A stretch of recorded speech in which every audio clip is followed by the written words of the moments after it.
Hey, sports porchers, it's your hockey Jesus, and I'm back with Game 61 analysis of the Pittsburgh Penguins versus the Philadelphia Flyers. Well, last night your hockey Jesus happened to be at the game where the Pittsburgh Penguins score a 5-4 overtime win against the Philadelphia Flyers. Boy, was that just the most entertaining game I've been at in a while.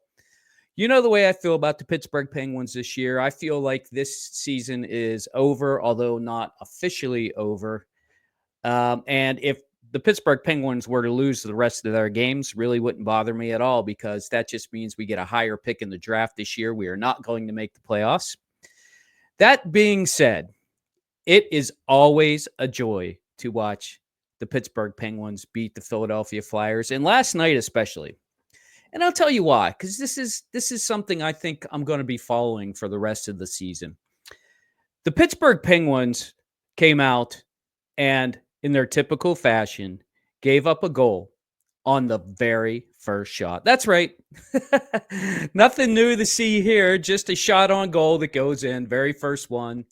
And, you know, last night the crowd was really into the game. And I think, and honestly, this may sound dumb, but I think it had to do with the bobblehead giveaway last night, the Max Talbot bobblehead giveaway game. I went to get the bobblehead, and I came, about an hour, 45 minutes early to be able to get one. They were all gone. Not even a sight of a box anywhere at the entrance. They probably had people lining up at noon to get those things. It just goes to show you nostalgia does work, and it can work in getting people the games. There were a lot of people there early. Normally I get there in time for pregame warm-up, and there's maybe 1,000, 200,000 people sitting in the stands. There were already there was probably half the people already sitting in the stands for that. And I thought, well, okay, that's because Philadelphia's in town. There'll be a lot of Flyers fans. There were a smattering of Flyers fans, but I wouldn't say there were a lot of them there. So I think that just goes to show you, if you have the right giveaway and you put it on the right night, fans were really into the game. And even though the Pittsburgh Penguins gave up the goal on the very first shot, they stuck with the Penguins. They really want to see this Penguins team succeed. And then after they gave up the second goal, I don't know. I was skeptical that people were going to stick around, to be honest with you. And then when they gave up the third goal, I just thought, okay, 3-0, this is over. But at the beginning of the second period, and they couldn't break out of the zone. They had no flow going. This Pittsburgh Penguins team looked like they were ready to hit rock bottom. And, they just didn't look like they were going to get it together. But those two goals back-to-back by Tomasino and Karlsson, thank God Karlsson's playing well. I'm really hoping that's going to mean that more NHL teams are going to be looking to acquire him up at the trade deadline, because I know the Pittsburgh Penguins will absolutely be ready to deal him at the trade deadline. Oh, man, sorry, I'm parched from all the beverages at last night's game.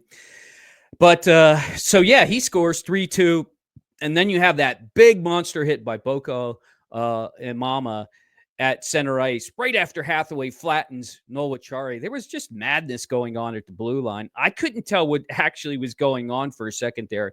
Thank God I have my ESPN Plus dialed up, and I watched the replay. Looking at the replay, and I didn't think it was a major. I'm glad that they call that a major right off the bat, and then they go and look at it, because anytime somebody's hit that hard, it's hard to tell if you get hit, if the head was targeted or what happened, because that collision is so violent. The head goes flying anyway. And upon review, I think they got it right. And I thought the optics of Hathaway being drug off the ice the way he did, I get it. I heard the post game where it said Hathaway didn't want the stretcher to come out because, he's a tough guy. He doesn't want to go out on a stretcher. But, man, he did not have his legs underneath him as they were basically dragging him over to the bench. That was not good optics at all. But I get it. Understand. They're they're doing that, and I guess Hathaway's going to be okay. I didn't hear any results from him. If he went to the hospital, I assume he's going to be okay. I hope he is. You know me, hockey Jesus. I don't think there's any call for any headshots in the world. Even if Hathaway did hit Noel Chari, the NHL absolutely wants that retribution to happen on the ice, just like Boko did, and ran him over. So you can't you can't say let the vengeance take care of itself on the ice and then say he deserved the major. You just can't do that anymore. I personally think both of those guys should have been thrown out of the game for both of those hits. I thought both of those hits were unnecessary. Boca's especially because Hathaway was nowhere near the puck. But that's what happens when you hit somebody like that. You should be prepared to get rammed yourself. And unfortunately, that caused an injury. The bad part about that is, got the crowd into it. Yeah, the crowd was all ready for some blood. But what happens? Michkov scores a power play goal, and that pulled Ned. And as it turns out, pulling Ned was the absolute spark for these Pittsburgh Penguins. When Ned was seeing he was getting pulled, he took his stick and he just slammed it in two right over the goalpost. You could tell he was absolutely pissed for being taken out. And I thought the first goal, maybe even the second goal, were bad goals for him. But that third goal, I didn't think that was his fault. If you look at the replay, I mean, Desjardins and Graves, what are they doing? That was just absolutely terrible defense, especially on the power play, on the penalty kill. I felt bad for Ned getting pulled there, but I actually thought that Bloomqvist should have started this game. I guess Sully wanted to say, hey, I trust in you, Ned, and he probably should have trusted in Bloomqvist instead. When Bloomqvist came in, hey, gives up 1 goal on 22 shots. He was amazing. He played really well.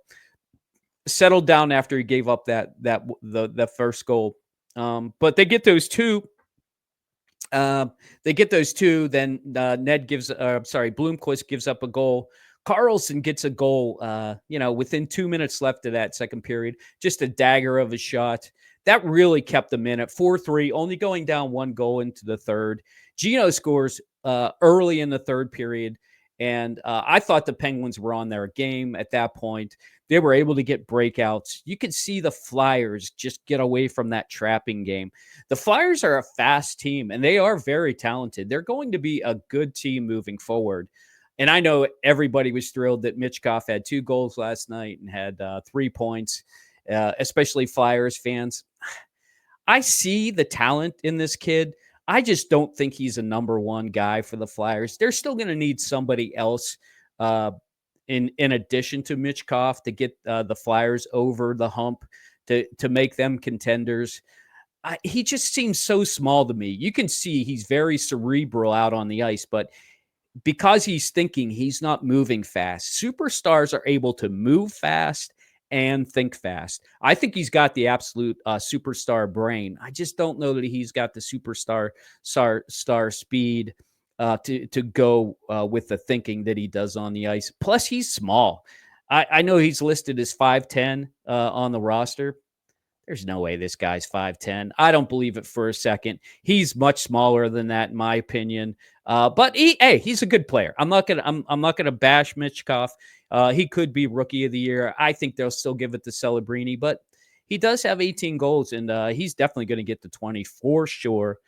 10 points in his last 5 games. Good for Michkov. He's bringing the Flyers back to relevancy.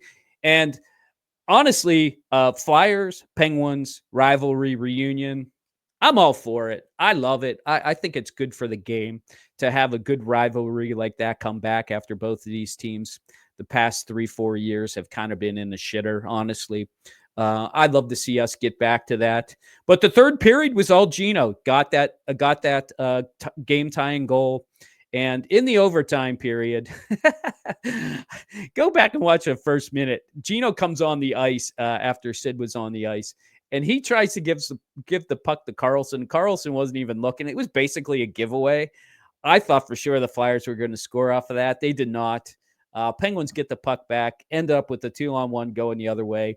Geno just stops, shakes and bakes, and beats the goalie for the win. So the Pittsburgh Penguins win 5-4 in overtime. Flyers are probably happy to get a point. What does that mean for the Pittsburgh Penguins moving forward? Let me just pull up the points projector that I have created for you guys. This is the points projector. You can see that we've played 4 games since the Four Nations tournaments. We're 1-3. We're projected at 77 points. Got to get to 93 if you want to be in a playoff position. That means the Pittsburgh Penguins have to go 8-3 in their final 21 games in order to make a playoff spot. I just don't see that happening. 833 win percentage. Yeah, that's why I say the Pittsburgh Penguins are definitely not somebody to take seriously as a contender. They do have those games left. In the games that are left, 8 of those 22 games. Is that right?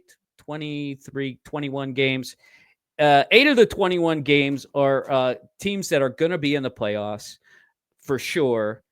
And I think that those games actually could be easier than the other games. They have 2. They play Chicago twice. Chicago's out of the playoffs. They're not making it. So that's 10 of the 10, almost half of the games where they're going to be playing teams that either are in it or completely out of it. So how much they're going to be playing, they're not probably going to be playing that hard against the Pittsburgh Penguins. Those are games that they're probably going to take off, knowing that they don't have much to prove and can kind of glide. And if they get a point, they get a point. If they get a win by gliding, that's fine with them. But 12 of those 21s are against the teams that I call pretenders. Now, what's a pretender? Let me pull this. Let me pull my projections back up. Here's my playoffs scenario.